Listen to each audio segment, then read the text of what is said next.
بسم اللہ الرحمن الرحیم. بک شمشیر بے نیام. رائٹر عنایت اللہ. ایپیسوڈ 2. خالد کو اس وقت بہت غصہ آیا تھا. ایک تو اس کا بھائی گیا، دوسرے 4000 درہم بھی گئے. چونکہ قریش اور مسلمانوں کے درمیان خونی دشمنی پیدا ہو چکی تھی، اس لیے مسلمانوں نے یہ رقم واپس نہ کی. رقم واپس نہ کرنے کی دوسری وجہ یہ بھی تھی کہ ولید نے رسول اکرم صلی اللہ علیہ وسلم کو بتایا تھا کہ قریش مسلمانوں کے خلاف فیصلہ کن جنگ کی تیاری کر رہے ہیں اور اس کے لیے بے انداز و درہم و دینار اکٹھے کیے جا چکے ہیں. خالد مدینے کی طرف چلا جا رہا تھا.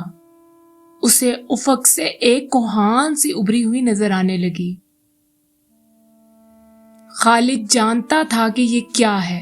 یہ احد کی پہاڑی تھی جو مدینہ سے 4 میل شمال میں ہے. اس وقت خالد ریت کی بڑی لمبی اور کچھ اونچی ٹیلی پر چلا جا رہا تھا. احد، احد! خالد کے ہونٹوں سے سرگوشی نکلی. اسے اپنی للکار سنائی دینے لگی. میں ابو سلیمان ہوں، میں ابو سلیمان ہوں. اس کے ساتھ ہی اسے ایک خون ریزہ جنگ کا شور و غل اور سینکڑوں گھوڑوں کے ٹاپ اور تلواریں ٹکرانے کی آوازیں سنائی دینے لگی. خالد یہ جنگ لڑنے کے لیے بےتاب تھا اور اس نے یہ جنگ لڑی. خالد کا ذہن پھر پیچھے ماضی میں بھٹکنے لگا. 4 ہی سال تو پہلے کا واقعہ تھا. مارچ 645 شوال 3 ہجری. اس مہینے میں قریش نے مدینہ پر حملہ کرنے کے لیے جو لشکر تیار کیا تھا وہ مکہ میں اکٹھا ہو چکا تھا. اس کی کل تعداد 3000 تھی. اس میں 700 افراد نے زرہ پہن رکھی تھی. گھڑ سوار 200 کے لگ بھگ تھے اور رسد و سامان جنگ 3000 اونٹوں پر لدا ہوا تھا. یہ لشکر بس کوچ کے لیے تیار تھا. خالد کو 1 روز پہلے کی بات کی طرح یاد تھا یہ سب. وہ اس لشکر کو دیکھ کر کس قدر خوش ہوا تھا. انتقام کی آگ بجھانے کا وقت آ گیا تھا. بدلے کی آگ ٹھنڈی ہونے والی تھی. اس لشکر کا سالار اعلیٰ ابو سفیان تھا اور خالد اسی لشکر کے ایک حصے کا کمانڈر تھا. اس کی بہن بھی اسی لشکر کے ساتھ جا رہی تھی. اس کے علاوہ 14 عورتیں اور تھیں جو اس لشکر کے ساتھ جانے کے لیے تیار تھیں. ان میں سر فہرست ابو سفیان کی بیوی ہند بھی تھی. عمرو بن العاص کی اور ابو جہل کے بیٹے اکرمہ کی بیویاں بھی شامل تھیں. باقی سب گانے بجانے والیاں تھیں. سب کی آوازوں میں بڑا ہی سوز تھا اور ان کے سوز ڈف اور ڈھولک تھے. ان عورتوں کا جنگ میں یہ کام تھا کہ جوشیلے اور جذباتی گیت گا کر سپاہیوں کا حوصلہ بلند رکھیں اور ان کی یاد کو تازہ کرتی رہیں جو جنگ بدر میں مارے گئے تھے.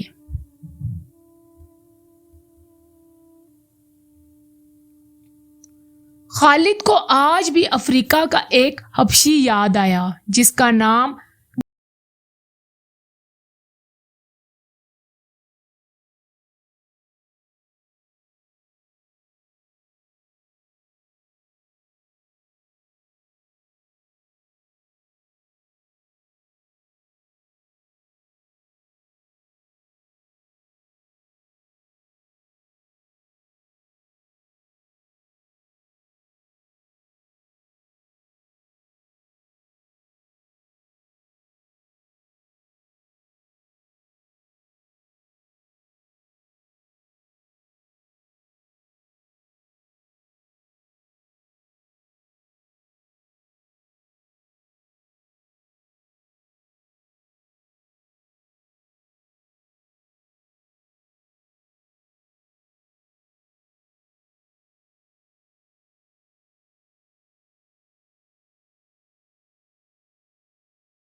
سے کچھ میل دور کوہ احد کے قریب ایک ایسی جگہ کیمپ کیا تھا جو ہری بھری تھی اور وہاں پر پانی بھی تھا۔ خالد کو معلوم نہ تھا کہ مسلمانوں کے 2 جاسوس اس لشکر کی پوری تعداد دیکھ چکے ہیں اور رسول پاک صلی اللہ علیہ وسلم کو ایک ایک بات اور اطلاع دے چکے ہیں۔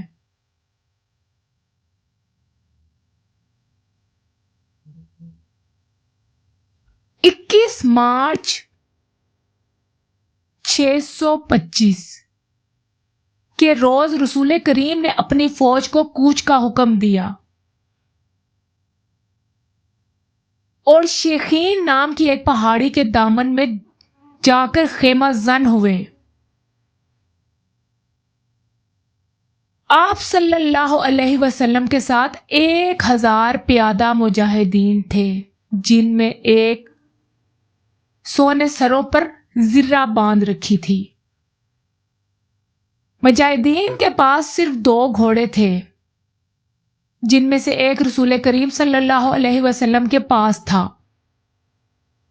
اس موقع پر مسلمانوں کے نفاق کا پہلا خطرناک مظاہرہ ہوا، جو غداری کے مترادف آتا تھا۔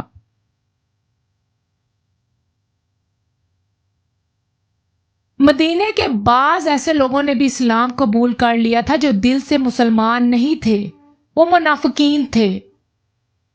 انہیں رسول مقبول صلی اللہ علیہ وسلم نے منافقین ہی کہا تھا۔ کسی کے متعلق یہ معلوم کرنا کہ وہ سچا مسلمان ہے یا منافق بہت مشکل تھا۔ جب مجاہدین مدینے سے شیخین کی پہاڑی کی طرف کوچ کرنے لگے تو ایک بااثر آدمی جس کا نام عبداللہ بن ابی تھا، رسول پاک کے ساتھ اس بحث میں الجھ گیا کہ قریش کا لشکر 3 گنا ہے، اس لیے مدینے سے باہر جا کر لڑنا بہت زیادہ نقصان زدہ ہوگا۔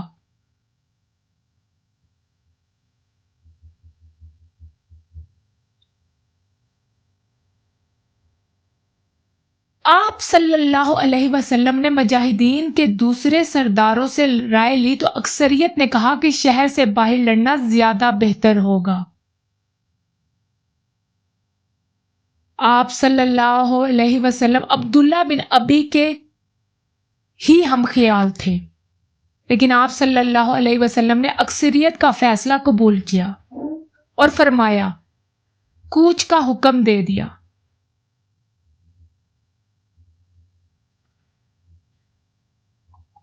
عبداللہ بن ابی نے شہر سے باہر جانے سے انکار کر دیا۔ اس کے پیچھے ہٹنے کی دیر تھی کہ مجاہد اسلام میں سے 300 آدمی پیچھے ہٹ گئے۔ تب پتہ چلا کہ یہ سب منافقین تھے اور عبداللہ ان کا سردار ہے۔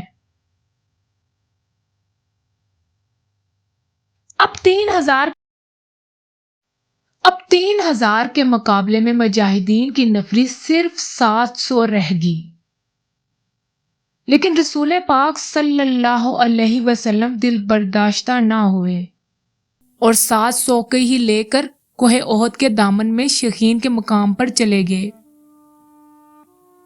مجاہدین کو جنگی ترتیب میں کر دیا۔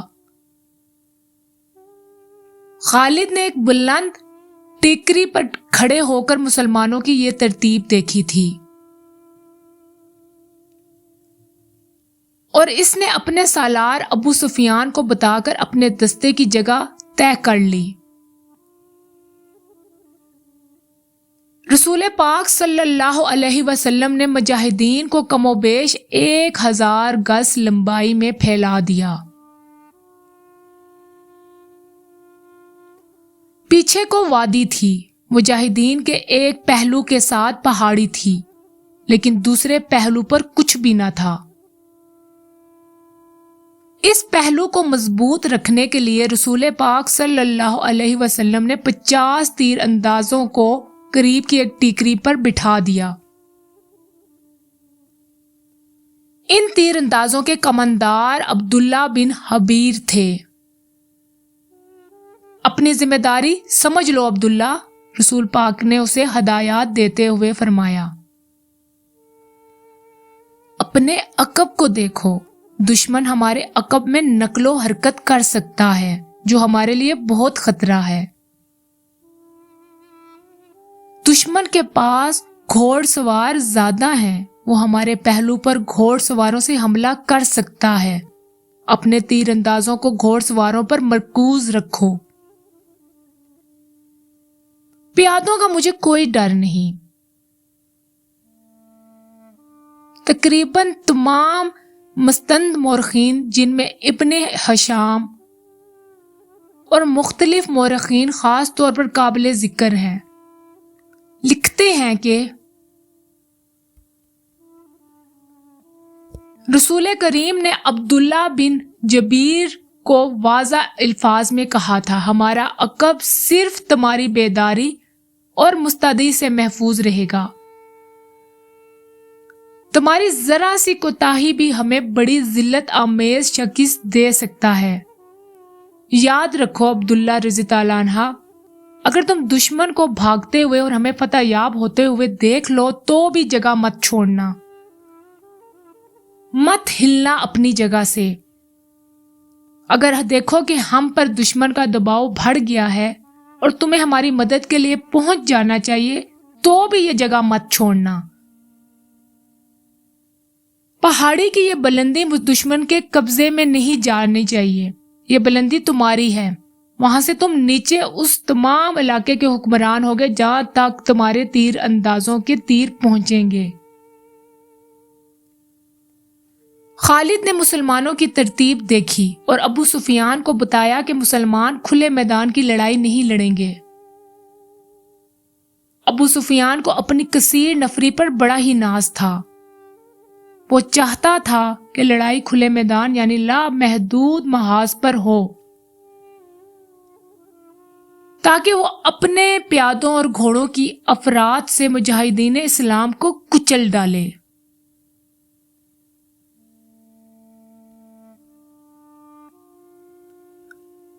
خالد کو اپنے باپ نے جنگی چالوں کی انتہائی قسم کی تربیت بچپن سے ہی دینی شروع کر دی تھی. دشمن پر بے خبری میں پہلو یا عقب سے جھپٹنا، دشمن کو چکر دے کر مارنا، اپنے دستوں کی تقسیم اور ان پر کنٹرول اس کی تربیت میں شامل تھا جو اسے اس کے باپ نے دی تھی. اس نے تجربہ کار سردار کی نگاہوں سے مجاہدین کی ترتیب دیکھی تو اس نے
بزدلی بنا ہوا تھا، لیکن ان یہودیوں نے اسے قریش کا دوست بنا رکھا تھا۔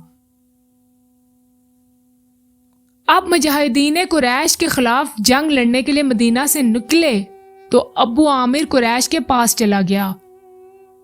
اس کے قبیلہ اوس کے بہت سے آدمی رسول کریم صلی اللہ علیہ وسلم کے دستہ مبارک پر اسلام قبول کر چکے تھے اور وہ قریش کے مقابلے میں صف آرا تھے۔ ابو عامر آگے چلا گیا اور مجاہدین سے بلند آواز میں مخاطب ہوا۔ رسول کریم صلی اللہ علیہ وسلم نے اسے فاسق کا خطاب دیا تھا۔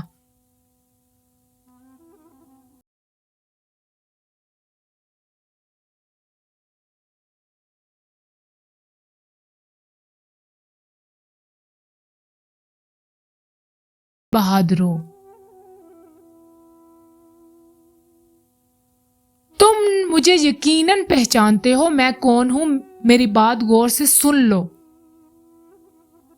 اور وہ اپنی للکار پوری نہ کر پایا تھا کہ مجاہدین اسلام کی صف سے قبیلہ اوس کے ایک مجاہد کی آواز گرجی، او فاسق، بدکار، ہم تیرے نام پر تھوک چکے ہیں۔ خالد کو یہ وقت بھی یاد آ رہا تھا۔ مجاہدین اسلام کی صف سے ابو عامر اور اس کے ساتھ گئے ہوئے غلاموں پر پتھروں کی بوچھاڑ شروع کر دی گئی۔ مورخ لکھتے ہیں کہ پتھر برسانے والے قبیلہ اوس کے مجاہدین تھے۔ ابو عامر اور غلام جو مجاہدین کے پتھروں کی زد میں تھے، ایک ایک دو دو پتھر کھا کر پیچھے بھاگ آئے۔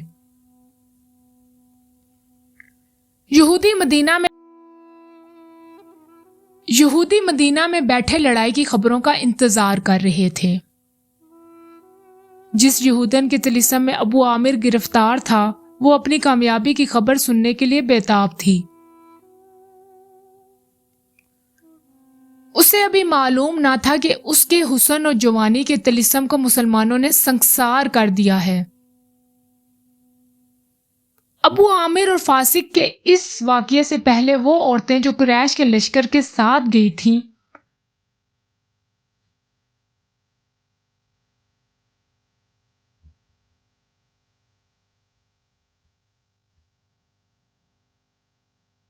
وہ اپنی بہت سریلی آواز میں لشکر کے بیچوں بیچ کھڑی ہو کر ایسے گیت گا رہی تھی جن میں بدر میں مارے جانے والے لوگوں کا ذکر ایسے الفاظ اور ایسے طرز میں کیا گیا تھا کہ سننے والوں کا خون کھولتا اور رونگٹے کھڑے ہو جاتے تھے۔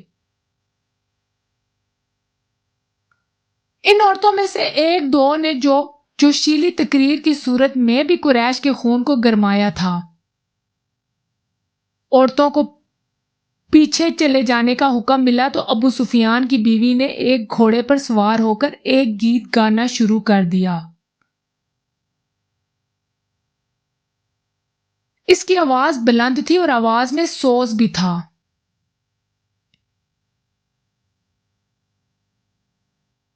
تاریخ لکھنے والوں نے اس کے گیت کے پورے اشعار قلم بند نہیں کیے۔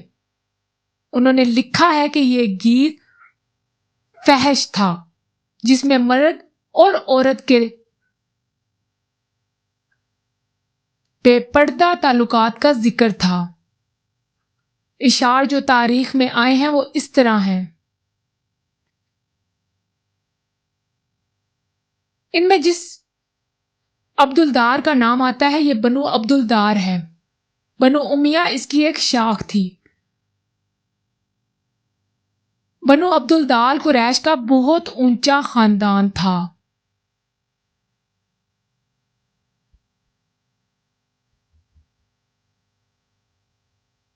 عبدالدار کے سپوتوں، ہمارے گھرانوں کے پاسبانوں، ہم رات کی بیٹیاں ہیں، ہم تکیوں کے درمیان حرکت کیا کرتے ہیں۔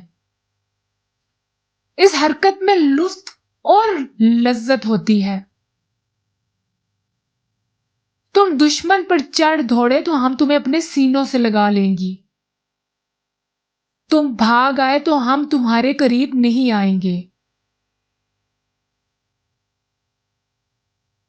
اس کے بعد ابو عامر فاسق پر مجاہدین اسلام کی طرف سے سنگساری ہوئی اور اس کے فوراً بعد قریش کے مجاہدین پر تیر پھینکنے شروع کر دیے۔ مجاہدین نے اس کے جواب میں تیر برسائے۔ خالد اپنے پہلو والے مسلمانوں کے پہلو پر حملہ کرنے کے لیے اپنے 100 سواروں کے ساتھ تیزی سے بڑھا۔ اسے معلوم نہ تھا کہ بلندی پر تیر انداز چھپے بیٹھے ہیں۔ اس کے سوار بے دھڑک چلے آ رہے تھے۔ راستہ ذرا تنگ تھا، سواروں کو آگے پیچھے ہونا پڑا۔ خالد سوچ سمجھ کر اپنے سوار اس پہلو پر لایا تھا۔ اپنے باپ کی تربیت کے مطابق اسے بڑی خود اعتمادی سے توقع تھی کہ وہ ہلہ بول کر مسلمانوں کو اس پوزیشن میں لے آئے گا کہ وہ پسپا ہو جائیں گے، اور اگر جم کر نہ لڑے تو قریش کے گھوڑوں تلے کچلے جائیں گے۔ مگر مسلمانوں کے پہلو سے اس کے سواروں پر دور ہی سے اوپر سے تیر اندازوں نے اس کے اگلے سواروں کو نہ آگے جانے کے قابل چھوڑا نہ پیچھے ہٹنے کے۔ ایک ایک سوار کئی کی تیر کھا کر گرا، اور جن گھوڑوں کو تیر لگے انہوں نے خالد کے سوار دستے کے لیے قیامت برپا کر دی۔ پیچھے والے گھوڑوں نے گھوڑے موڑے اور پسبا ہو گئے۔ ادھر قریش کی عورتوں نے ڈف اور ڈھولک کی تھاپ پر وہی گیت گانا شروع کر دیا جو ہند نے اکیلے گایا تھا۔ عبدالدار کے سپوتوں، ہم رات کی بیٹیاں ہیں، ہم تم تکیوں کے درمیان ہیں۔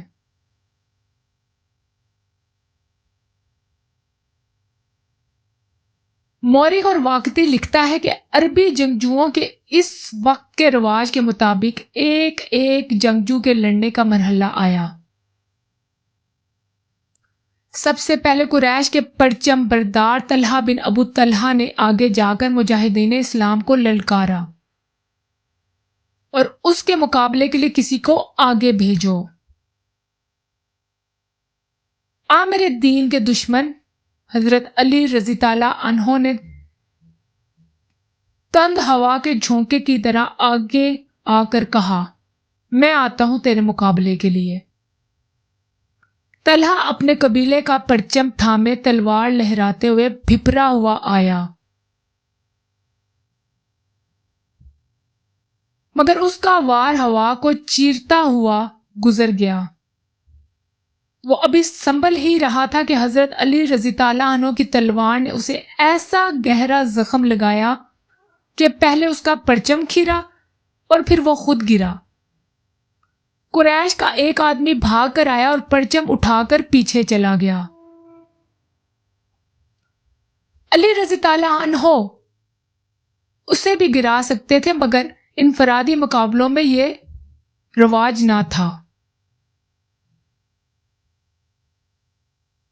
طلحہ کو اٹھا کر پیچھے لے آئے اور اس کے خاندان کا ایک اور آدمی آگے بڑھا۔ میں انتقام لینے کا پابند ہوں، وہ للکار کر آگے گیا۔ علی رضی اللہ عنہ، آ میری تلوار کی کاٹ دیکھ۔ حضرت علی رضی اللہ عنہ خاموشی سے اس کے مقابلے میں آ گئے۔ دونوں نے ایک دوسرے کی آنکھوں میں آنکھیں ڈالیں، ایک چکر کاٹا، پھر ان کی تلواریں اور ڈھالیں ٹکرائیں، اور اس کے بعد سب نے دیکھا کہ حضرت علی رضی اللہ عنہ کی تلوار سے خون ٹپک رہا تھا اور ان کا مد مقابل زمین پر تڑپ رہا تھا۔ پھر قریش کے متعدد آدمی باری باری للکارتے ہوئے آگے بڑھے اور مجاہدین کے مقابلے میں مرتے گئے۔ قریش کا سالار اعلیٰ ابو سفیان اپنے آدمیوں کو گرتا دیکھ کر غصے سے باولا ہو گیا۔ جنگی دستور کے مطابق اسے انفرادی مقابلے کے لیے نہیں اترنا چاہیے تھا، کیونکہ وہ سالار تھا۔ اس کے مارے جانے سے اس کی فوج میں ابتری پھیل سکتی تھی، لیکن وہ اپنے آپ پر قابو نہ رکھ سکا اور وہ گھوڑے پر سوار تھا۔ اس نے گھوڑے کو ایڑ لگائی اور للکارتا ہوا آگے چلا آیا۔ اس کی بیوی نے اسے جاتے دیکھا تو اپنے اونٹ پر سوار ہو کر آگے چلی گئی اور بڑی بلند آواز سے وہی گیت گانے لگی، جس کے اشعار یہ بھی تھے کہ تم بھاگے آئے تو ہم تمہیں اپنے قریب نہیں آنے دیں گی۔ ابو سفیان گھوڑے پر سوار تھا، لیکن اس کے مقابلے کے لیے جو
حکم دیا کہ وہ گھوڑوں کو سرپٹ دھڑاتے تنگ راستے سے آگے نکل جائیں اور مسلمانوں کے پہلو پر ہلہ بولے۔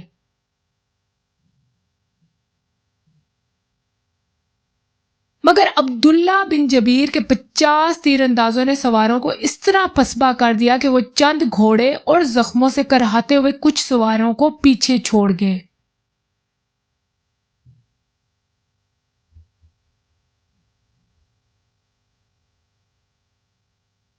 مارکا عروج پر تھا۔ صرف ایک آدمی تھا جو لڑ نہیں رہا تھا۔ وہ میدان جنگ میں برچھی اٹھائے یوں گھوم پھر رہا تھا جیسے کسی کو ڈھونڈ رہا تھا۔ یہ وہی حبشی، وہی وحشی بن حرب تھا۔ وہ حمزہ رضی اللہ عنہ کو ڈھونڈ رہا تھا، حمزہ رضی اللہ عنہ کو قتل کرنے کے لیے، کیونکہ اس کے لیے 2 انعام تھے۔ ایک یہ کہ اس کا آقا اسے آزاد کر دے گا، اور دوسرا ابو سفیان کی بیوی ہند کے وہ زیورات جو اس نے پہن رکھے تھے وہ اسے مل جانے تھے۔ اسے حمزہ رضی اللہ عنہ نظر آ گئے۔ وہ قریش کے ایک آدمی سبا بن عبد العزا کی طرف بڑھ رہے تھے۔ عرب میں رواج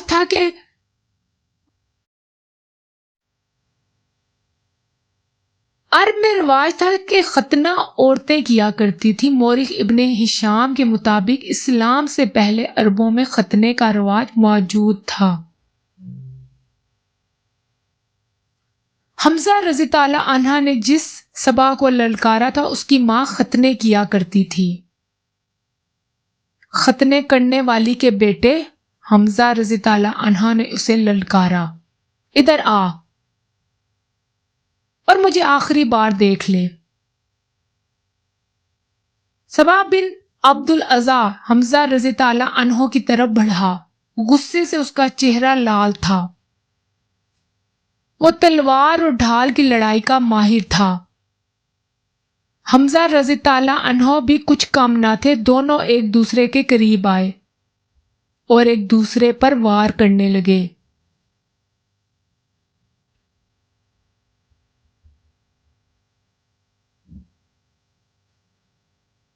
دونوں کی ڈھالیں وار روک رہی تھیں۔ وہ پینترے بدل بدل کر وار کرتے تھے، لیکن ڈھالیں تلواروں کے راستے میں آ جاتی تھیں۔ اس وقت وہ حبشی وحشی بن حرب جھکا ہوا آہستہ آہستہ ان کی طرف بڑھ رہا تھا۔ اسے زمین اور جھاڑیوں نے اوٹ دے رکھی تھی۔ حمزہ رضی اللہ عنہ اپنے دشمن کی آنکھوں میں دیکھ رہے تھے۔ انہیں اپنے دشمن سبا کے سوا اس وقت کچھ دکھائی نہ دے رہا تھا۔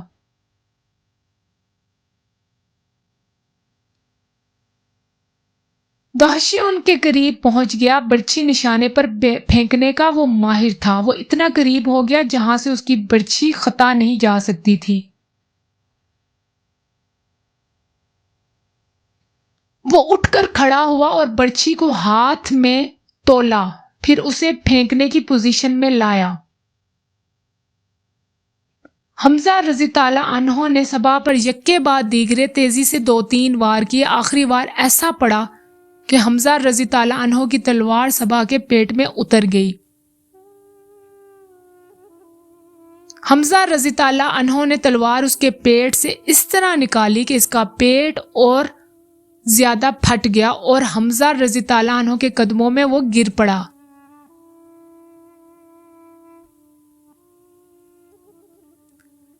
حمزہ رضی اللہ عنہ ابھی سنبھلے بھی نہ تھے کہ اس حبشی غلام نے ان پر پوری طاقت سے برچھی پھینکی۔ فاصلہ بہت کم تھا۔ برچھی حمزہ رضی اللہ عنہ کے پیٹ میں اتنی زیادہ اتر گئی کہ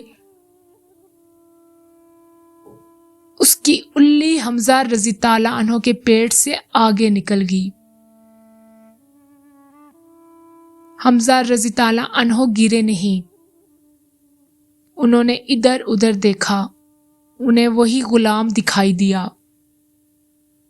حمزہ رضی اللہ عنہ برچھی اپنے جسم میں لیے ہوئے وحشی کی طرف بڑھے۔ وہ حبشی جہاں کھڑا تھا وہیں کھڑا رہا۔ حمزہ رضی تعالیٰ عنہ 4-5 قدم چل کر گر پڑے۔ حبشی غلام ان کے جسم کو ہلتا جلتا دیکھتا رہا۔ جب جسم کی حرکت بند ہوگی تو وہ ان تک آیا۔ وہ شہید ہو چکے تھے۔ اس نے ان کے جسم سے برچھی نکالی اور وہاں سے چلا گیا۔ اب وہ ابو سفیان اور اپنے آقا جبیر بن معطم کو ڈھونڈنے لگا۔ خالد کو وہ مارکا یاد آ رہا تھا اور اس کے دل پر بوجھ سا پڑتا جا رہا تھا۔ اس کا گھوڑا چلا جا رہا تھا۔ وہ نشیبی جگہ سے گزر رہا تھا، اس لیے احد کی پہاڑی کی چوٹی اس کی نظروں سے اوجھل ہو گئی تھی۔ اسے اپنے قبیلے کی وہ عورتیں یاد آئی جو قریش اور ان کے اتحادی قبائل کو جوش دلا رہی تھی۔ خالد کو یاد آیا تھا کہ وہ مارکے کا نظارہ کرنے کے لیے ایک بلند جگہ پر چڑھ گیا تھا۔ اسے مسلمان عورتیں نظر آئیں۔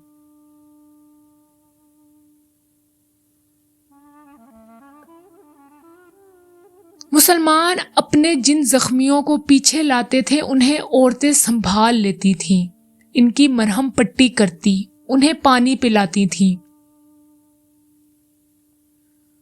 مسلمانوں کے ساتھ 14 عورتیں تھیں جن میں حضرت فاطمہ رضی تعالیٰ عنہ بھی تھیں۔ پھر یوں ہوا کہ قلیل تعداد مجاہدین کثیر تعداد کفار پر غالب آ گئے۔ قریش کا پرچم گر گیا۔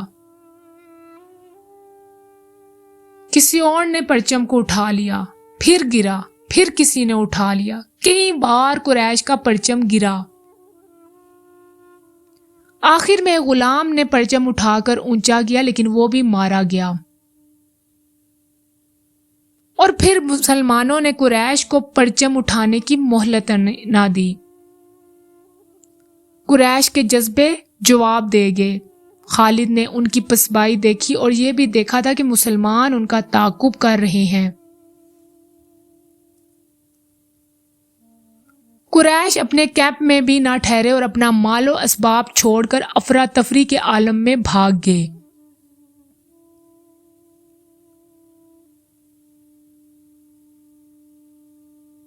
یہاں سے جنگ کے بعد کا مرحلہ شروع ہو گیا۔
سفیان اپنے بھاگتے ہوئے پیادوں پر قابو پا لیا اور اس نے ادھر ادھر دیکھا تو اسے اپنا پرچم لہراتا ہوا نظر آیا۔ اس نے حبل زندہ باد اور عزا زندہ باد کے نعرے لگائے اور پیادوں کو واپس لا کر مسلمانوں کو گھیرے میں لے لیا۔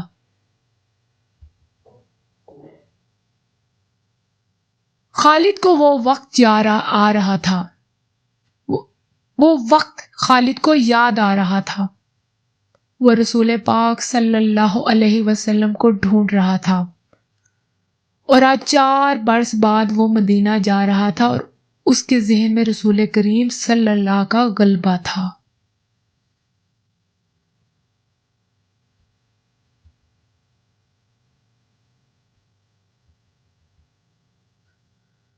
احد کی پہاڑی افق سے ابھرتی آ رہی تھی اور خالد کا گھوڑا خرامہ خرامہ چلا جا رہا تھا۔ خالد کی ذہنی کیفیت کچھ ایسی ہوتی جا رہی تھی جیسے اسے آگے جانے کی کوئی جلدی نہ ہو، اور کبھی وہ لگام کو یوں جھٹکا دیتا جیسے اسے بہت جلدی پہنچنا ہو، لیکن جس منزل کو وہ جا رہا تھا وہ منزل ابھی اس پر پوری طرح واضح نہیں ہوئی تھی۔ کبھی اسے یوں لگتا ہے جیسے ایک مقناطیسی قوت ہے جو اسے آگے ہی آگے کو کھینچ رہی ہے، اور وہ کبھی محسوس کرتا جیسے اس کے اندر سے اٹھتی ہوئی ایک قوت اسے پیچھے کو دھکیل رہی ہے۔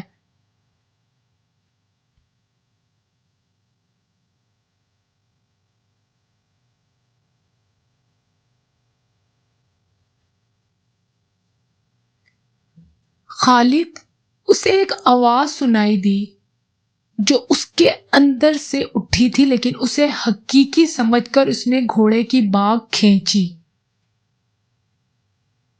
اور آگے پیچھے دیکھنے لگا۔ وہاں ریت کے سوا کچھ نہ تھا، لیکن آواز آ رہی تھی۔ خالد، کیا یہ سچ ہے جو میں نے سنا ہے؟ خالد نے اس آواز کو پہچان لیا، یہ اس کے ساتھی اکرما کی آواز تھی۔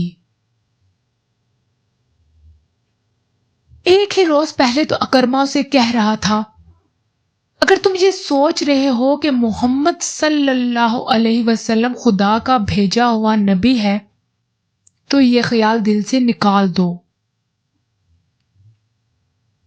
محمد صلی اللہ علیہ وسلم ہمارے بہت سے رشتہ داروں کا قاتل ہے، نعوذ باللہ، استغفر اللہ۔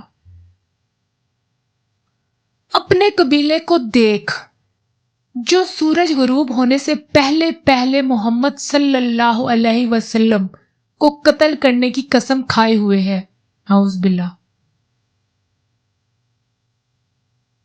خالد نے لگام کو ہلکا سا جھٹکا دیا اور گھوڑا چل پڑا۔ اس کا ذہن پھر 4 برس پیچھے چلا گیا، جب وہ احد کے معرکے میں رسول کریم صلی اللہ علیہ وسلم کو ڈھونڈ رہا تھا۔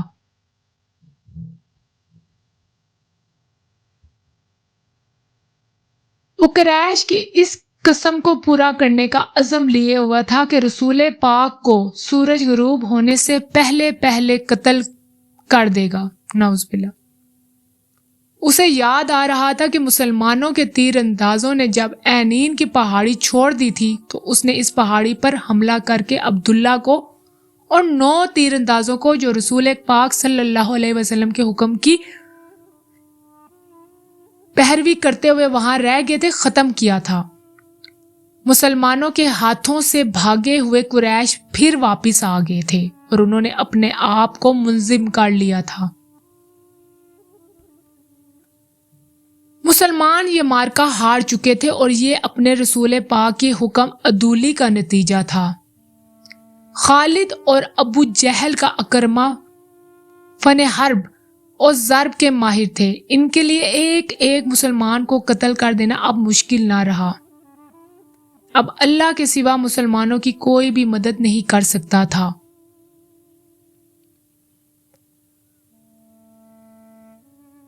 خالد دیکھ رہا تھا کہ مسلمان 2 حصوں میں بٹ گئے تھے۔ بڑا حصہ الگ تھا جو اپنے کمانڈر رسول کریم صلی اللہ علیہ وسلم سے کٹ گیا تھا، چند ایک تیر انداز رسول پاک کے ساتھ تھے۔ یہ وہ صحابہ کرام تھے جن کے دلوں میں مال غنیمت کی کوئی بھی لالچ نہ تھی۔ ان کی تعداد 30 تھی۔ ان میں ابو دجالہ، سعد بن ابی وقاص، حضرت علی، حضرت عبد الرحمن بن عوف، حضرت ابو بکر، حضرت ابو عبید، حضرت طلحہ بن عبداللہ، معصب بن عمیر رضوان اللہ خاص طور پر قابل ذکر ہیں۔ ان 14 خواتین میں سے جو خیموں کی دیکھ بھال کے لیے ساتھ آئی تھی وہ رسول اللہ کے ساتھ تھیں۔ ایک ام عمارہ رضی تعالیٰ عنہا تھی اور دوسری ام ایمن نام کی ایک حبشی خاتون تھیں۔ ام ایمن آپ صلی اللہ علیہ وسلم کے بچپن میں آپ صلی اللہ علیہ وسلم کی دایا بھی رہ چکی تھی۔ باقی 12 خواتین ابھی تک زخمیوں کو اٹھانے، پیچھے لانے اور ان کی مرہم پٹی کرنے میں مصروف تھیں۔ خالد رسول پاک کو ڈھونڈتا رہا تھا لیکن وہ میدان جنگ میں زیادہ گھوم پھر نہیں سکتا تھا کیونکہ اس کی کمان میں گھوڑ سواروں کا ایک حبیش تھا جسے اس نے پوری طرح اپنے نظم و دست میں رکھا ہوا تھا۔ وہ اندھا دھند جملے کا قائل نہ تھا۔ اس کا اصول تھا کہ دشمن کی ایسی رگ پر ضرب لگاؤ کہ دوسری ضرب سے پہلے وہ گھٹنے ٹیک دے۔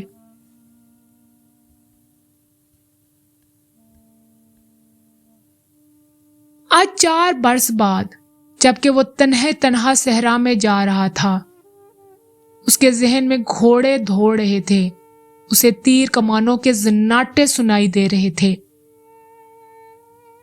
اس کے ذہن میں مسلمانوں کے نعرے گونج رہے تھے۔ اس کا خیال تھا کہ مسلمان یہ ظاہر کرنے کے لیے نعرے لگا رہے ہیں کہ انہیں موت کا کوئی ڈر نہیں۔ طنز اور نفرت سے اب بھی ان کے ہونٹوں پر مسکراہٹ آ گئی۔ انہوں نے ارادہ کر لیا تھا کہ وہ زیادہ سے زیادہ مسلمانوں کو قتل کرے گا، قیدی کم ہی بنائے گا۔ اسے ابھی پتہ نہ چل رہا تھا کہ رسول کریم کہاں ہیں۔ اس نے دیکھا کہ ابو سفیان جو بھاگتے ہوئے قریش کو ساتھ لے کر واپس آ گیا تھا، مسلمانوں کی فوج کے بڑے حصے پر حملہ آور ہو چکا تھا اور مسلمان بے جگری سے لڑ رہے تھے۔ مسلمانوں نے اسے اپنی زندگی کا آخری معرکہ سمجھ کر شجاعت اور بے خوفی کے ایسے مظاہرے کیے کہ کثیر تعداد قریش پریشان ہو گئے۔ یہ صورتحال دیکھ کر خالد آگ بگولا ہو گیا۔ اس نے اپنے سواروں کو مسلمانوں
رہا تھا کہ رسول اللہ جسمانی طاقت کے لحاظ سے بھی مشہور تھے۔ اس کا سب سے بڑا ثبوت یہ تھا کہ آپ صلی اللہ علیہ وسلم نے عرب کے مانے ہوئے پہلوان رکانہ کو 3 بار اٹھا کر پٹخا تھا۔ اب میدان جنگ میں ان کی طاقت کے ایک اور مظاہرے کا وقت آ گیا۔ گوشت پوشت کی وہ دیوار جو آپ کے فدائین نے آپ کے ارد گرد کھڑی کر دی تھی، اسے آپ نے خود توڑا۔ آپ کے ہاتھ میں کمان تھی، ترکش میں تیر بھی تھے۔ اس وقت خالد مسلمانوں کے بڑے حصے میں الجھا ہوا تھا۔ اسے جب بعد میں بتایا گیا تھا کہ رسول اللہ اور ان کے 30 ساتھی اور 2 عورتیں قریش کے گھڑ سواروں اور پیادوں کے مقابلے میں جم گئے تھے، تو خالد نے بڑی ہی مشکل سے یقین کیا تھا۔ اس نے ایک بار پھر کہا تھا، یہ طاقت جسمانی نہیں ہو سکتی، یہ کچھ اور ہی ہے، یہ کوئی اور ہی طاقت ہے۔ اس وقت سے ایک سوال اسے پریشان کر رہا تھا، کیا یہ عقیدہ طاقت بن سکتا ہے؟ وہ اپنے قبیلے میں کسی سے اس سوال کا جواب نہیں لے سکتا تھا، کیونکہ فوراً یہ الزام عائد ہو سکتا تھا، اس پر بھی محمد کا جادو اثر کر گیا ہے۔ آج وہ یہی سوال اپنے ذہن میں لیے مدینہ کی طرف جا رہا تھا۔ احد کی پہاڑی افق سے اوپر اٹھ آئی تھی 4 برس پرانی یادیں۔ اسے پھر اس پہاڑی کے دامن میں لے گی، جہاں اسے صرف اپنا ہی اپنا نام سنائی دے رہا تھا، ابو سلیمان، ابو سلیمان۔ وہ اپنے تصوروں میں دیکھنے لگا کہ ان 30 آدمیوں اور عورتوں نے اتنے سارے گھڑ سواروں اور پیادوں کا مقابلہ کس طرح کیا ہوگا۔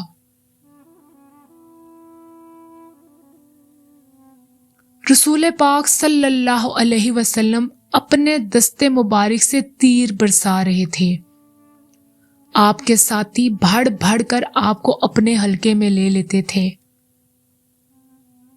ایک مورخ مغازی کی تحریر کے مطابق آپ صلی اللہ علیہ وسلم اپنے گرد حلقے کو بار بار توڑتے اور جدھر سے ان پر دشمن بڑھتا اس پر تیر چلاتے تھے۔ آپ کی جسمانی طاقت عام انسان سے کہیں زیادہ تھی۔ آپ کمان کو اس قدر زور سے کھینچتے کہ آپ کا چھوڑا ہوا تیر جسم میں لگتا تھا، اور جس طرح وہ جسم میں لگتا تھا تیر کی نوک اس جسم کے دوسری طرف نکل جاتی تھی۔ آپ نے اس قدر تیر چلائے کہ ایک تیر چلانے کے لیے آپ نے کمان کو کھینچا تو کمان ہی ٹوٹ گئی۔ آپ نے اپنی ترکش میں بچے ہوئے تیر سعد بن ابی وقاص کو دے دیے۔ سعد بن ابی وقاص کے نشانے کا کوئی بھی مقابلہ نہیں کر سکتا تھا۔ خود آپ صلی اللہ علیہ وسلم سعد کے نشانے کو تسلیم کرتے تھے۔ ادھر مسلمان ابو سفیان اور خالد کے ہاتھوں کٹ رہے تھے اور خون کا آخری قطرہ بہہ جانے تک مقابلہ کر رہے تھے۔ ادھر آپ صلی اللہ علیہ وسلم کے 30 فدائین اور 2 خواتین کی بے جگری کا یہ عالم تھا جیسے انہوں کے جسم نہیں ان کی روحیں لڑ رہی ہوں۔ مشہور زمانہ مورخ طبری لکھتا ہے کہ ایک مسلمان نے بیک وقت 4-5 قریش کا مقابلہ کیا۔ ان کا انداز ایسا دشتناک تھا کہ قریش پیچھے ہٹ جاتے تھے یا ان پر حملہ کرنے والا اکیلا مسلمان زخموں سے چور ہو کر گر پڑتا تھا۔ قریش نے جب رسول پاک صلی اللہ علیہ وسلم کے فدائین کی شجاعت کا یہ عالم دیکھا تو کچھ پیچھے ہٹ کر ان پر تیروں کے ساتھ ساتھ پتھر بھی برسانے لگے۔ اس کے ساتھ ہی قریش کے چند ایک گھڑ سوار سرپٹ گھوڑے دھڑاتے آپ صلی اللہ علیہ وسلم پر حملہ آور ہوئے، لیکن آپ کے ساتھیوں کے تیر ان کے جسموں میں اتر کر انہیں واپس چلے جانے پر مجبور کر دیتے تھے۔ اس صورتحال سے بچنے کے لیے قریش نے چاروں طرف سے تیروں اور پتھروں کا مینا برسا دیا۔ خالد کو اکرمہ نے بتایا تھا کہ ابو دجالہ رضی تعالیٰ عنہ رسول اکرم کے آگے جا کھڑے ہوئے، ان کی پیٹھ دشمن کی طرف تھی۔ ابو دجالہ بیک وقت دو کام کر رہے تھے، ایک یہ کہ وہ اپنے تیر سعد بن ابی وقاص کو دیتے جا رہے تھے۔ سعد رضی تعالیٰ عنہ بڑی تیزی سے تیر چلا رہے تھے اور اس کے ساتھ ہی ابو دجالہ رضی تعالیٰ عنہ رسول اکرم کو تیروں سے بچانے کی کوشش کر رہے تھے۔ تیروں اور پتھروں کی بارش میں کوئی نہ دیکھ سکا کہ ابو دجالہ کس حال میں ہے۔ جب ابو دجالہ گر پڑے تو اس وقت دیکھا کہ ان کی پیٹھ میں اتنے تیر اتر گئے تھے کہ ان کی پیٹھ خارے پشت کی پیٹھ لگتی تھی۔ رسول پاک صلی اللہ علیہ وسلم کو بچانے کے لیے آپ صلی اللہ علیہ وسلم کے کئی ساتھیوں نے جان دے دی، لیکن اکرمہ اور اس کے گھوڑ سواروں اور پیادوں پر اتنی دہشت طاری ہو چکی تھی کہ وہ پیچھے ہٹ گئے۔ قریش تھک گئے، وہ تھک گئے تھے۔ رسول کریم نے اپنے ساتھیوں کا جائزہ لیا، ہر طرف خون ہی خون تھا، لیکن زخمیوں کو اٹھانے اور مرہم پٹی کرنے کا موقع بھی نہ دیا گیا۔ دشمن ایک اور ہلا بولنے کے لیے پیچھے ہٹا تھا۔ مجھے قریش کے ایک اور آدمی کا انتظار ہے، رسول اکرم نے اپنے ساتھیوں سے کہا۔ کون ہے وہ یا رسول اللہ؟ آپ صلی اللہ علیہ وسلم کے ایک صحابی نے پوچھا۔ کیا وہ ہماری مدد کو آ رہے ہیں؟ نہیں، آپ صلی اللہ علیہ وسلم نے فرمایا، وہ مجھے قتل کرنے آئے گا، اسے اب تک آ جانا چاہیے تھا، لیکن وہ کون ہے؟ ابی بن خلف، آپ صلی اللہ علیہ وسلم نے فرمایا۔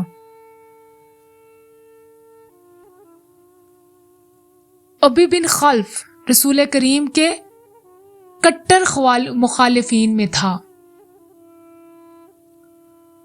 وہ مدینہ کا رہنے والا تھا۔ اسے جب پتا چلا کہ رسول اکرم نے نبوت کا دعویٰ کیا تھا تو وہ ایک روز آپ کے پاس آیا اور آپ کا نعوذ باللہ مذاق اڑانے لگا۔ آپ نے تحمل اور بردباری سے اسے اسلام قبول کرنے کی دعوت دی۔ کیا تم مجھے اتنا کمزور سمجھتے ہو کہ میں تمہارے اس بے بنیاد عقیدے کو قبول کروں گا؟ ابی بن خلف نے گستاخانہ لہجے میں کہا تھا۔ میری بات غور سے سن لے محمد، نعوذ باللہ، کسی روز میرا گھوڑا دیکھ لینا، اسے میں اس وقت کے لیے موٹا تازہ کر رہا ہوں جب تم قریش کو پھر کبھی جنگ کے لیے للکارو۔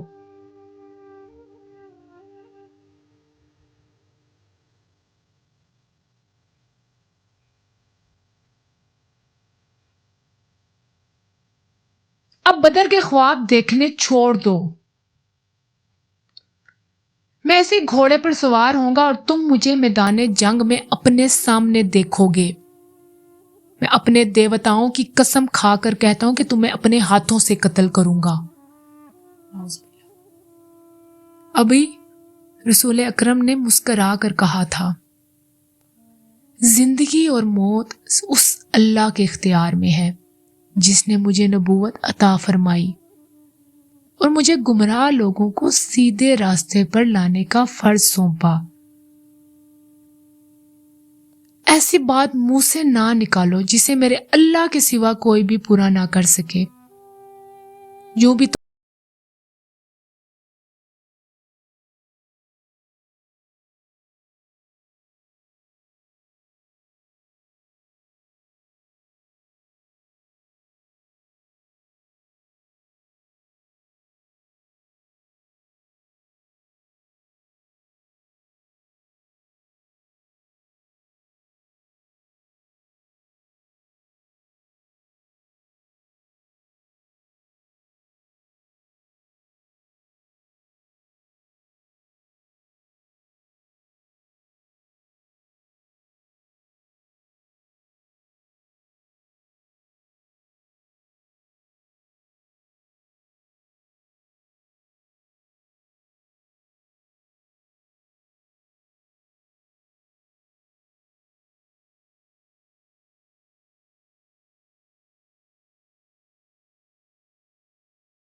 مورخ ابن ہشام نے یہاں تک لکھا ہے کہ اوبی نے یہ الفاظ بھی کہے تھے، اگر محمد مجھ پر صرف تھوک دیتا تو بھی میں زندہ نہ رہ سکتا۔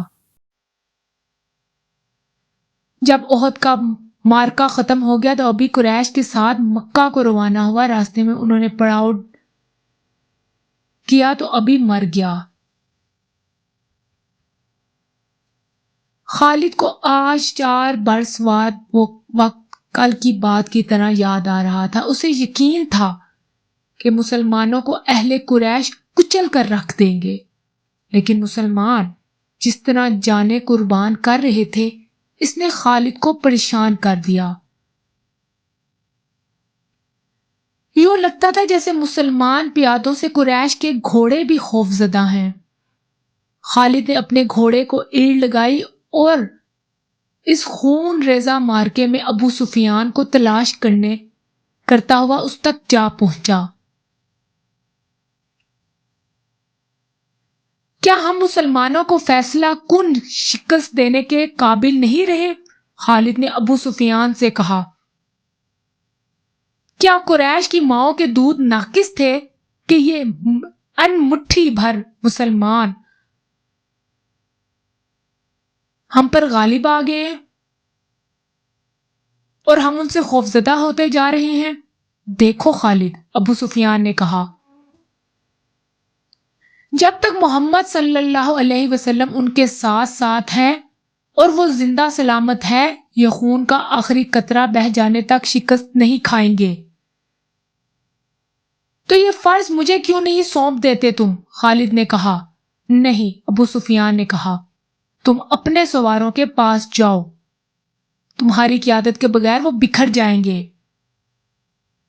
محمد اور اس کے ساتھیوں پر حملہ کرنے کے لیے میں پیادے بھیج رہا ہوں۔ آج مدینہ کی طرف جاتے ہوئے خالد کو افسوس ہو رہا تھا کہ ابو سفیان نے اس کے ایک عزم کو کچل ڈالا تھا۔ رسول خدا کے قتل کو وہ اپنا فرض سمجھتا تھا۔ وہ رسول خدا کو قتل کر کے اپنے سب سے بڑے دیوتاؤں ہبل اور عزا کی خوشنودی حاصل کرنا چاہتا تھا۔ وہ رسول پاک کو قتل کر کر اپنے سب سے بڑے دیوتاؤں ہبل اور عزا کی خوشنودی حاصل کرنا چاہتا تھا۔ اس نے اپنے سالار کا حکم ماننا ضروری سمجھا اور اپنے سوار دستے کی طرف چلا گیا۔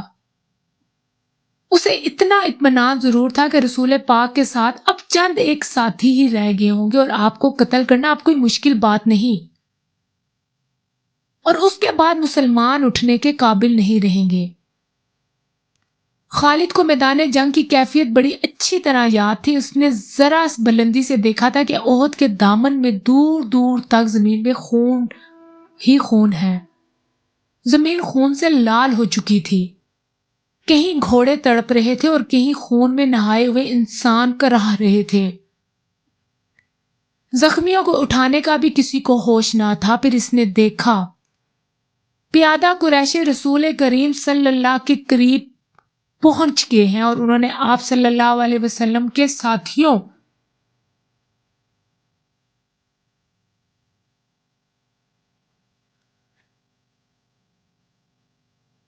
کے حلقے کو بھی توڑ ڈالا ہے۔ قریش کے 3 آدمی عتبہ بن ابی وقاص، عبداللہ بن شہاب اور ابن کما رسول کریم پر پتھر برسانے لگے۔ عجیب صورت یہ تھی کہ عتبہ کا سگا بھائی سعد بن ابی وقاص رسول کریم کی حفاظت میں لڑ رہا تھا۔ رسول کے ساتھیوں کی تعداد نہ ہونے کے برابر رہ گئی تھی، یا وہ لڑتے لڑتے بکھر گئے تھے۔ عتبہ نے آپ صلی اللہ علیہ وسلم پر جو پتھر برسائے، ان سے آپ کے نیچے والے 2 دانت ٹوٹ گئے اور نچلا ہونٹ بھی زخمی ہو گیا تھا۔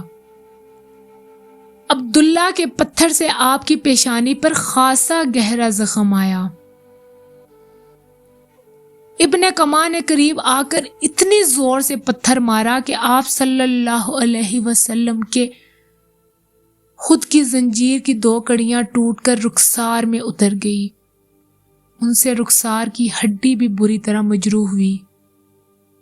آپ نے برچھی سے دشمنوں پر وار کرنے کی بہت کوشش کی لیکن دشمن قریب ہی آتے گئے۔ آپ کا خون اتنا نکل گیا تھا کہ آپ گر پڑے۔ اس وقت آپ کے ایک صحابی طلحہ نے جو قریش کے دوسرے آدمیوں کے ساتھ لڑ رہا تھا دیکھ لیا۔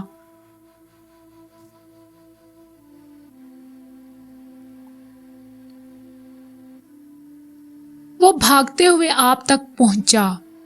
ان کی للکار پر ان کے دوسرے ساتھی بھی آ گئے۔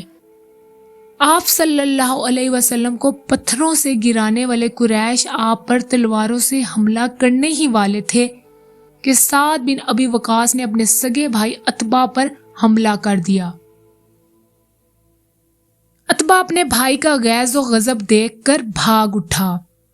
طلحہ نے رسول پاک کو سہارا دے کر اٹھایا۔ آپ پوری طرح ہوش میں تھے۔ اسی دوران آپ کے ساتھیوں نے ان آدمیوں کو بھگا دیا جنہوں نے آپ پر حملہ کیا تھا۔ مورخ لکھتے ہیں کہ سعد بن ابی وقاص پر قابو پانا مشکل ہو رہا تھا۔ سعد رضی اللہ عنہ کہتے ہیں کہ میں اپنے بھائی کو قتل کر کے اس کے جسم کے ٹکڑے کر دینا چاہتا ہوں جس نے میری موجودگی میں میرے نبی پر حملہ کیا۔ وہ اکیلے ہی قریش کی طرف بھاگنے کی کوشش کرتے۔ انہیں بڑی مشکل سے روکا گیا۔ اگر رسول خدا انہیں روکنے کا حکم نہ دیتے تو وہ کبھی نہ رکتے۔ قریش غالباً بہت ہی تھک گئے تھے۔ وہ مارکے سے منہ موڑ گئے۔ تب رسول اکرم کے ساتھیوں نے آپ کے زخموں کی طرف توجہ دی۔ جو خواتین آپ کے ساتھ تھیں انہوں نے آپ کو پانی پلایا، کپڑوں سے زخم صاف کیا، کپڑے صاف کیے، کپڑوں سے اور زخم کو صاف کیا۔ اس وقت یہ دیکھا گیا کہ خود کی زنجیروں کی ٹوٹی ہوئی کڑیاں آپ کے رخسار کی ہڈی میں اتری ہوئی ہیں۔ ایک صحابی ابو عبیدہ رضی اللہ عنہ جو عرب کے ایک مشہور جراح کے فرزند تھے آگے بڑھے اور آپ کے رخساروں سے کڑیاں نکالنے لگے، لیکن ہاتھوں سے کڑیاں نہ نکلی۔ آخر ابو عبیدہ نے دانتوں کی مدد سے ایک کڑی نکالی۔ جب دوسری کڑی نکالی تو کڑی تو نکل آئی لیکن ابو عبیدہ رضی اللہ عنہ کے سامنے کے 2 دانت ٹوٹ گئے۔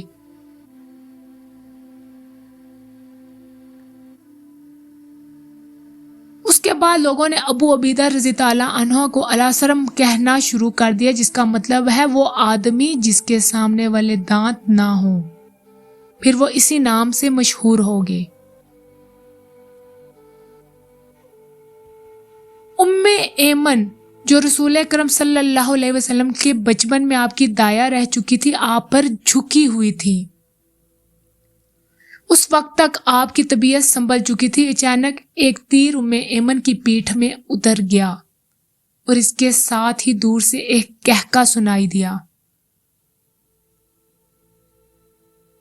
سب نے ادھر دیکھا تو قریش کا ایک آدمی حبان بن الارقہ دور کھڑا ہنس رہا تھا۔ اس کے ہاتھ میں کمان تھی۔ یہ تیر اس نے چلایا تھا اور وہ ہنستا ہوا پیچھے کو مڑا۔ رسول پاک نے ایک تیر سعد بن وقاص کو دے کر کہا کہ یہ شخص یہاں سے تیر لے کر ہی واپس جائے۔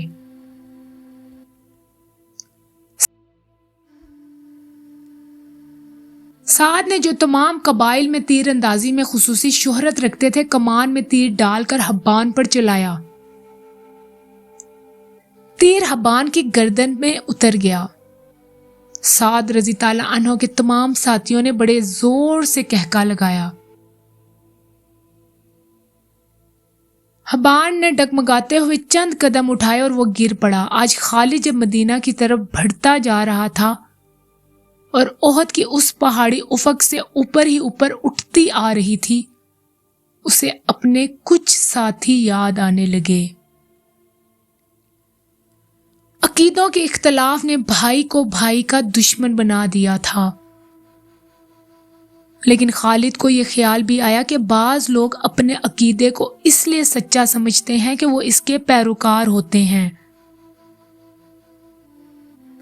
حق اور باطل کے فرق کو سمجھنے کے لیے بڑی مضبوط شخصیت کی ضرورت ہوتی ہے۔ ایک سوال اسے پھر پریشان کرنے لگا، میں مدینہ کیوں جا رہا ہوں؟ اپنا عقیدہ مدینے والے پر ٹھونسنے کے لیے؟ ان کا عقیدہ اپنے اوپر مسلط کرنے کے لیے؟ اسے ابو سفیان کی آواز سنائی دی جو ایک ہی روز پرانی تھی۔ کیا یہ سچ ہے کہ تم مدینہ جا رہے ہو؟ کیا تمہاری رگوں میں ولید کا خون سفید ہو گیا ہے؟ صحرا میں جاتے ہوئے ان آوازوں نے کچھ دور تک اس کا تعاقب کیا۔ یہ آوازیں کچھ دور تک اس کا پیچھا کرتی رہی، پھر وہ اپنے ان دوستوں کی یادوں میں کھو گیا جن کے خلاف وہ لڑا، جن کا خون اس کے سامنے بہہ گیا تھا۔ ان میں ایک مصعب رضی اللہ عنہ بن عمیر بھی تھے۔ قریش جو مارکے سے منہ موڑ گئے تھے کچھ دور ہی پہنچے تھے کہ خالد نے اپنے گھوڑے کو ایڑ لگائی اور ابو سفیان کو جا پکڑا۔ اس نے ابو سفیان سے پوچھا کہ تم لوگ جنگ کو ادھورا چھوڑ کر کہاں جا رہے ہو؟ مسلمانوں کا دم ختم ہو چکا ہے۔ ابو سفیان بھی یہی چاہتا تھا کہ یہ مارکا فیصلہ کن نتیجے پر پہنچے۔ قریش کے چند سوار وہیں سے پلٹ آئے۔ خالد دیکھ چکا تھا کہ رسول پاک کہاں ہیں۔ یہاں بھی ابو سفیان نے خالد کو کسی اور طرف بھیج دیا اور کچھ آدمیوں کو نبی پر حملے کا حکم دیا۔ رسول پاک کے ساتھ کچھ اور مسلمان آن ملے تھے۔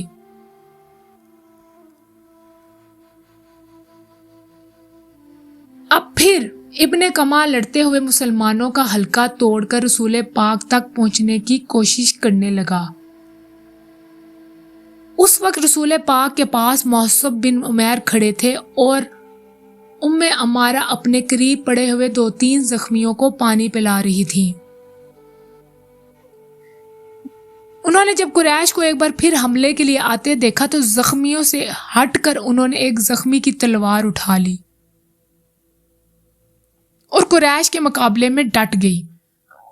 قریش کا سب سے پہلا سوار جوان قریب آیا، اس تک وہ نہیں پہنچ سکتی تھی، اس لیے انہوں نے تلوار سے اس کے گھوڑے پر ایسا وار کیا کہ وہ گھوڑے سے گر پڑا۔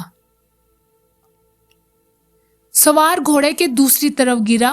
عمارہ نے گھوڑے کے اوپر سے کود کر قریش کے اس آدمی پر وار کیا اور اسے زخمی کر دیا۔ وہ اٹھا اور بھاگ گیا۔ مصعب رضی اللہ عنہ بن عمیر کی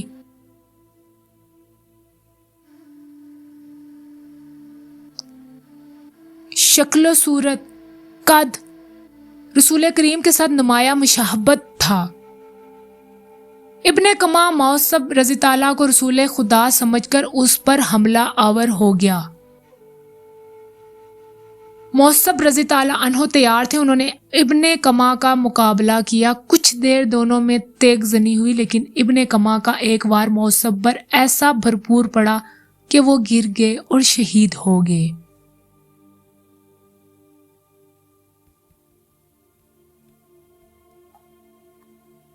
عمارہ نے مصعب رضی اللہ عنہ کو گرتے دیکھا، غیظ و غضب سے ابن کما پر تلوار کا وار کیا، لیکن ابن کما نے زرہ پہن رکھی تھی اور وار کرنے والی ایک عورت تھی، اس لیے ابن کما کو کوئی بھی زخم نہ آیا۔ ابن کما نے عمارہ کے کندھے پر بھرپور وار کیا جس سے وہ شدید زخمی ہو کر گر پڑی۔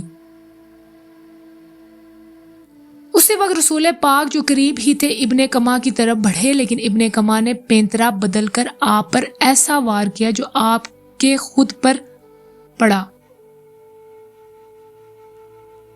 تلوار خود سے پھسل کر آپ کے کندھے پر لگی۔ آپ کے بالکل پیچھے ایک گڑھا تھا، آپ زخم کھا کر پیچھے ہٹے اور گھرے میں گر پڑے۔ استغفر اللہ۔ ابن کما نے پیچھے ہٹ کر گلا پھاڑ کر کہا، میں نے تو محمد کو قتل کر دیا ہے۔ وہ یہی نعرے لگاتا میدان جنگ میں گھوم گیا۔ اس کی آواز قریش نے بھی سنی اور مسلمانوں نے بھی۔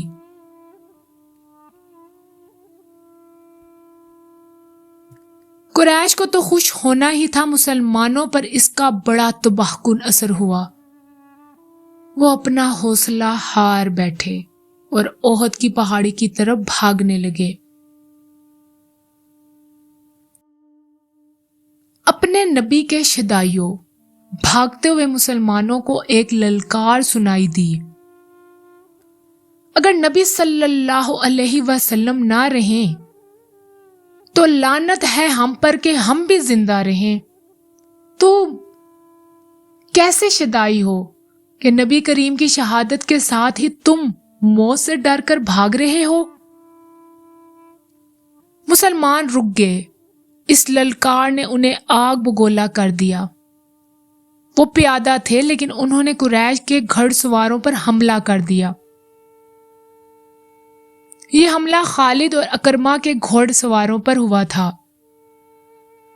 خالد کو آج تک یاد آ رہا ہے کہ اس کے ہاتھوں کتنے ہی مسلمانوں کا خون بہہ گیا تھا۔ ان میں ایک رفاع رضی اللہ عنہ بن وقش بھی تھے۔ خالد کے دل میں درد کی ایک ٹیس سی اٹھی۔ اسے کچھ ایسا احساس ہونے لگا جیسے وہ بے مقصد خون بہاتا رہا ہے، لیکن وہ اس وقت مسلمانوں کا اپنا بدترین دشمن مانتا تھا۔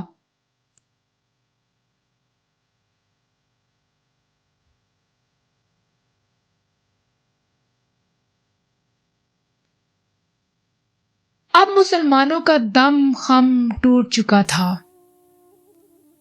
پیادے گھڑ سواروں کا مقابلہ کب تک کرتے؟ وہ مجبور ہو کر پہاڑوں کی طرف پسبا ہونے لگے۔ رسول پاک بھی اپنے ساتھیوں کے ساتھ ایک تنگ سی وادی کی طرف جا رہے تھے۔ جس طرح مسلمانوں نے مال غنیمت کے لالچ میں اپنا مورچہ چھوڑ دیا اور جنگ کا پانسا اپنے خلاف پلٹ دیا تھا، اسی طرح اب قریش کے آدمی مسلمانوں کی لاشوں پر اور تڑپتے ہوئے زخمیوں پر مال غنیمت اکٹھا کرنے کے لیے ٹوٹ پڑے۔ ان میں سے کچھ قریش رسول پاک کے تعاقب میں چلے گئے، لیکن آپ کے ساتھیوں نے ان پر ایسی بے جگری سے حملہ بولا کہ ان میں سے زیادہ تر قریش کو جان سے مار ڈالا، اور جو بچ گئے وہ بھاگ اٹھے۔ رسول پاک ایک بلند جگہ پہنچ گئے۔ آپ نے وہاں سے صورتحال کا جائزہ لیا۔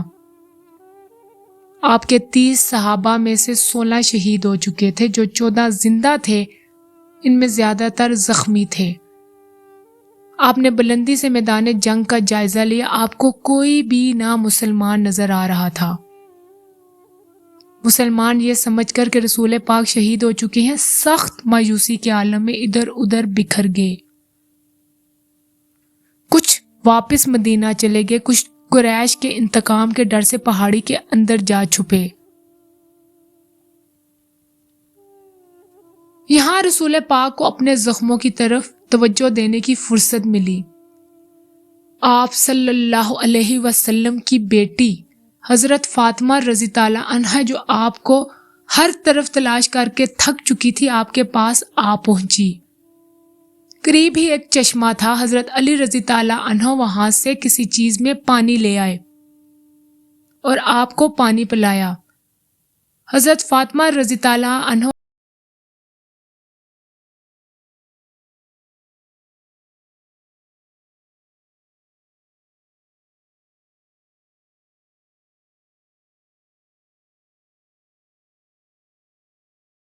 رسول پاک کی شہادت کی خبر نے اسے روحانی سا اطمینان دیا تھا، لیکن ایک للکار نے اسے چونکا دیا۔ وادی میں اس للکار کی گونج بڑی دور تک سنائی دے رہی تھی۔ کوئی بڑی ہی بلند آواز میں کہہ رہا تھا، مسلمانوں خوشیاں مناؤ، ہمارے نبی زندہ اور سلامت ہیں۔ اس للکار پہ خالد کو ہنسی بھی آئی تھی اور افسوس بھی ہوا تھا۔ اس نے اپنے آپ سے کہا کہ شاید کوئی مسلمان پاگل ہو گیا ہے۔ ہوا یوں تھا کہ جس طرح مسلمان اکا دکا ادھر ادھر بکھر گئے یا چھپ گئے تھے، اسی طرح کعب رضی اللہ عنہ بن مالک نام کا ایک مسلمان ادھر ادھر گھومتا پہاڑی کے اس مقام کی طرف چلا گیا جہاں رسول پاک سستا رہے تھے۔ اس نے نبی کریم کو دیکھا تو اس نے جذبات کی شدت سے نعرہ لگایا، ہمارے نبی زندہ ہیں۔ تمام مسلمان جو اکیلے یا دو چار کی ٹولیوں میں ادھر ادھر بکھر گئے تھے، اس آواز پر دوڑتے آئے۔ حضرت عمر رضی تعالیٰ عنہ بھی اسی آواز پر رسول پاک تک پہنچے تھے۔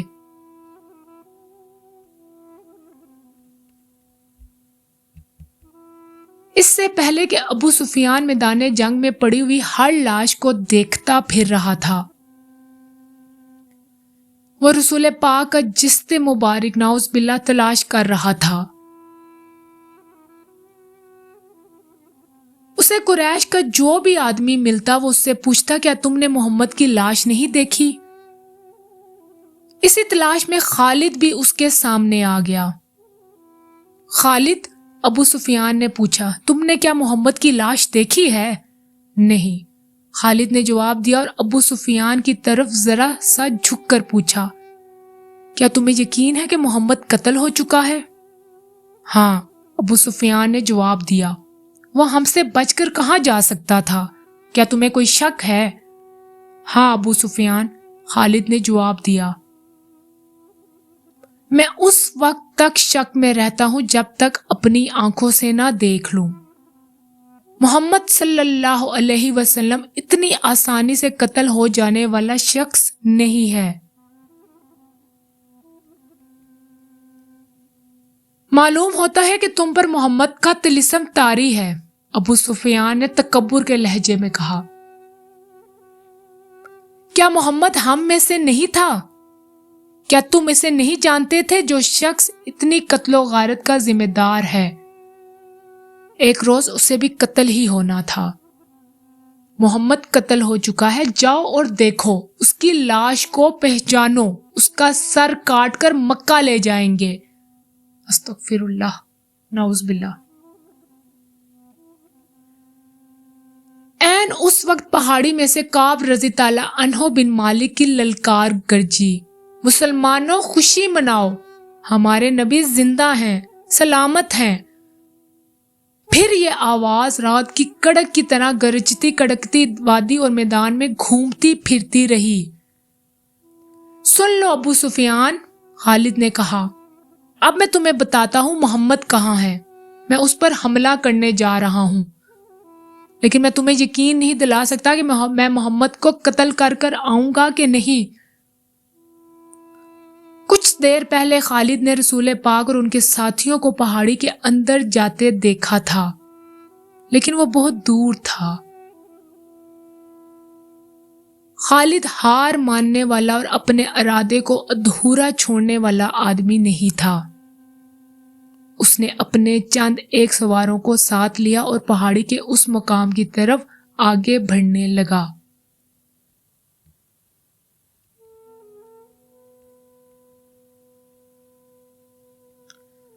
جہاں اس نے رسول پاک صلی اللہ علیہ وسلم کو دور سے جاتے ہوئے دیکھا تھا۔ مشہور مورخ ابن ہشام کی تحریر سے پتہ چلتا ہے کہ رسول پاک صلی اللہ علیہ وسلم نے جب خالد کو اپنے سواروں کے ساتھ اس گھاٹی پر چڑھتے دیکھا جہاں آپ تھے تو آپ کے منہ سے بے ساختہ دعا نکلی، خدائے ذوالجلال انہیں اس وقت وہیں کہیں پہ روک لے۔ خالد اپنے سواروں کے ساتھ گھاٹی چڑھتا جا رہا تھا۔ یہ ایک درہ سا تھا جو تنگ ہوتا چلا جا رہا تھا۔ گھوڑوں کو ایک قطار میں ہونا پڑا۔ رسول پاک زخموں سے چور پڑے تھے۔ حضرت عمر رضی تعالیٰ عنہ نے جب خالد اور اس کے سواروں کو اوپر آتے دیکھا تو وہ تلوار نکال کر کچھ نیچے اترے۔ ولید کے بیٹے، حضرت عمر نے للکارا، اگر لڑائی لڑنا جانتے ہو تو اس درے کی تنگی کو دیکھ لو، اس چڑھائی کو دیکھ لو۔ کیا تم اپنے سواروں کے ساتھ ہمارے ہاتھ سے بچ کر نکل جاؤ گے؟ خالد لڑنے کے فن کو خوب سمجھتا تھا. اس نے دیکھ لیا تھا یہ جگہ گھوڑوں کو گھما پھرا کر لڑانے کے لیے موزوں نہیں بلکہ انتہائی خطرناک ہے. خالد نے خاموشی سے اپنا گھوڑا گھمایا اور اپنے سواروں کے ساتھ وہاں سے نیچے اترتا چلا گیا. جنگ احد ختم ہو چکی تھی. قریش اس لحاظ سے برتری کا دعویٰ کر سکتے تھے کہ انہوں نے مسلمانوں کو بہت زیادہ نقصان پہنچایا، لیکن یہ جنگ ہار جیت کے بغیر ختم ہوگی. یہاں پر ختم ہوتی ہے ایپیسوڈ 2. کوئی غلطی، کوئی بے ادبی میرے سے ہوئی ہو تو بہت بہت بہت زیادہ معذرت ہے. اللہ حافظ.